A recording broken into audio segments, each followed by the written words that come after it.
Good morning! Another day, another vlog na naman po tayo. At nandito na nga po ako sa aking trabaho. Siyempre, ang vlog natin ay tungkol sa aking trabaho. Bukod sa pagiging delivery, meron din akong ibang mga tasks na ginagawa dito. Dahil ako lang naman yung rider na pwedeng lumabas dito sa store. Kaya pag may kailangan silang bilhin o iutos, ako po ang gumagawa.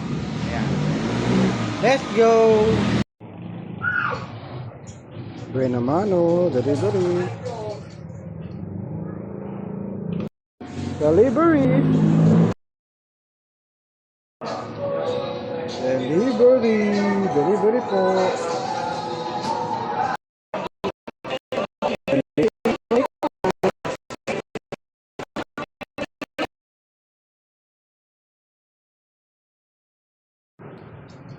Ayun guys, delivery tayo. Dalawang bilao saka ito, nakatab. Bali dalawa yan, dalawa.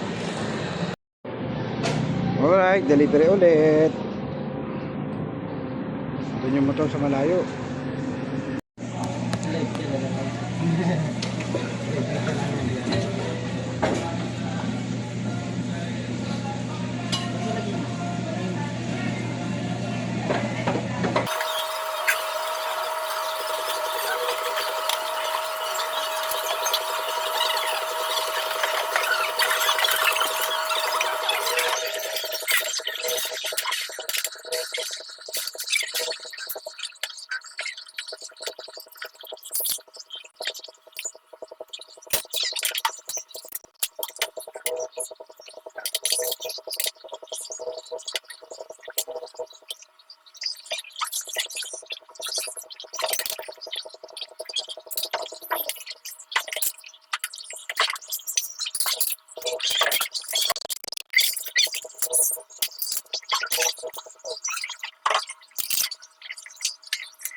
Nauwi na.